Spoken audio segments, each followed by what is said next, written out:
Ration card અને આધાર કાર્ડમાં KYC અપડેટનો મામલો છેલ્લા 5 દિવસથી અપડેટ કરવાની કામગીરી ધીમી ગતિ થતાં લાભાર્થીઓ પરેશાન। પીવાના પાણીની કોઈ પણ વ્યવસ્થા નહીં, પંખા વગર કલાકોથી ગરમી થઈ રહ્યા છે, લોકો પરેશાન। બુડેલી જેવા સદન ખાતે ભૂખ્યા તરસ્યા બેસેલા બાળકોને કોંગ્રેસના કાર્યકર્તાઓએ બિસ્કિટ આપ્યા। કોંગ્રેસના કાર્યકરોએ બુડેલી મામલતદારને આવેદનપત્ર આપ્યું। આમ વિસ્તારોમાંથી આવતા ગરીબ લોકોનો ખર્ચ અને સમયમાં રાહત થતા તે માટે જે તે ગ્રામની પંચાયતમાં વ્યવસ્થા કરવામાં આવે તેવી માંગ કરાઈ।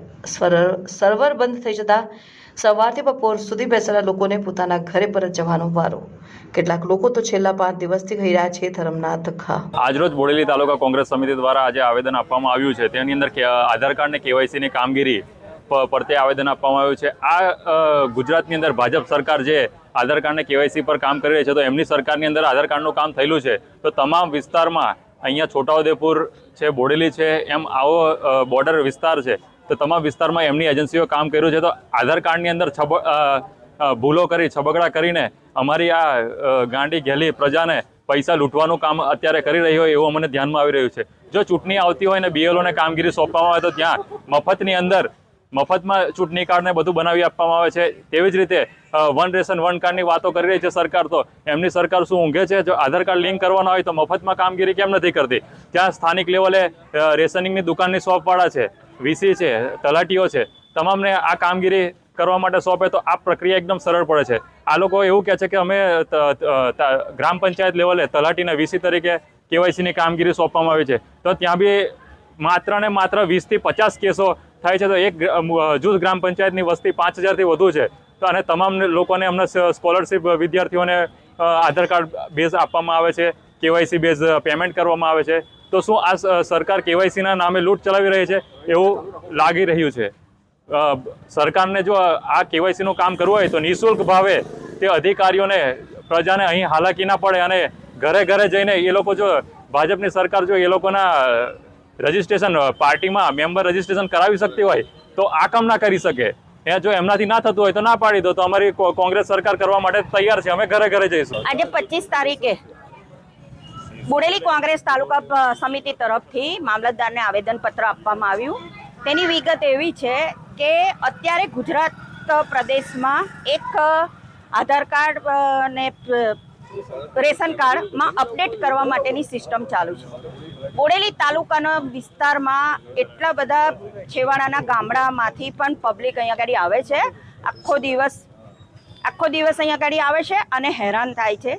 મહિલાઓ પોતાનું ખેત મજૂરી કરીને પોતાનો રોજ કરીને સાંજે જમવાનું કરતા હોય છે, તો એ લોકોને પણ અહીંયા આગળ આવવા માટે ખર્ચો થતો હોય છે અને 3 દિવસ સુધી આજુબાજુમાંથી પૈસા ભેગા કરીને ભાડું ખર્ચીને અહીંયા આગળ 3 દિવસ સુધી આવે છે, ધક્કા ખાય છે, તો પણ એમનું સર્વર ડાઉન છે એમ કરીને એમને ધક્કો પડે છે અને એમનું કામ થતું નથી। નાના ભૂલકાઓ સાથે અમે આજે અહીંયા આગળ આવીને જોયું તો નાના ભૂલકાઓ સાથે બધી મહિલાઓ બેઠેલી હતી અને એ મહિલાઓને અને નાના ભૂલકાઓને કોઈ ખાવાની કે પાણીની પણ વ્યવસ્થા અહીંયા આગળ સરકારશ્રીએ કરેલી નથી, એટલે અમે લોકોએ એમને બિસ્કિટનું વિતરણ કરીને પાણીની વ્યવસ્થા કરેલ છે। એ અમારી સરકારની એક જ માંગ છે કે આટલા બધા છેવાડાના વ્યક્તિ અહીં અગાડી સુધી આવે છે, એના કરતાં જે તે વિસ્તારના તલાટી કમ મંત્રીને જો આ કામગીરી સોંપવામાં આવે તો આટલી બધી આર્થિક રીતે ગરીબ પ્રજાને હેરાન થવાનો વારો ના આવે। 3 દિવસ સુધી એ લોકો ભાડું ખર્ચે છે તો પણ અહીંયા આગળ આવીને એમનું કામ થતું નથી, એમનું સર્વર ડાઉન છે એમ કરીને ધક્કો પડે છે। 3 દિવસની ખેત મજૂરી જાય પ્લસ એ લોકોને ખર્ચો થાય। 100 રૂપિયા અપડેટ કરવાના અહીંયા આગળ પાવતી વગરના પૈસા સરકાર લે છે, એ પૈસા ક્યાં જાય છે એ પણ ખબર પડતી નથી।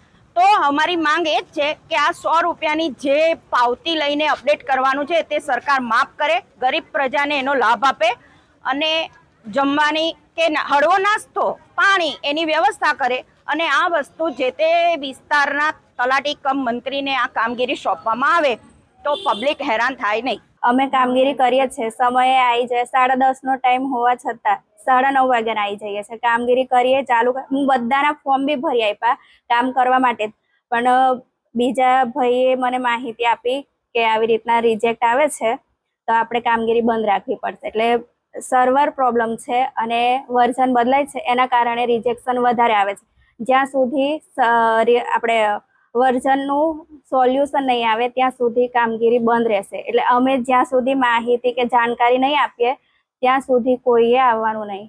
રોજના કેટલા આવે છે? દરરોજના તો જો નીચે હોય છે ને ઉપર એટલે 50 જેવા તો હોય જ. રોજના આવે છે. હા, આજે શું કીધું તમે? આજે બી કામ તો ચાલુ જ હતું, પણ સર્વર પ્રોબ્લેમના લીધે હવે કામગીરી બંધ રાખવા પડે છે. રિજેક્ટ આવે એની પેનલ્ટી અમારે ભરવી પડે છે. એટલે જે આવેલા વ્યક્તિઓના લાભાર્થીઓ છે તેમને આપણે સૂચના આપી? હા, આપીને અમારે આંગણવાડી વિભાગ લાગે એટલે એ લોકોને એવું કીધું છે કે જ્યાં સુધી અમે માહિતી નહીં આપીએ, જાણકારી નહીં આપીએ કે આપણે આંગણવાડી વાળા બહેનોને પૂછીને પછી જ આવવાનું. મેડમ કોઈ સમય મર્યાદા છે કે આટલા દિવસમાં જ અપડેટ કરાવી દેવું? કોઈ સમય મર્યાદા ખરી? હવે એની સમય મર્યાદા આપણે KYC નું કેટલા ટાઈમ સુધી છે એ નહીં ખબર, પણ અમારે તો ચાલુ જ રહેશે.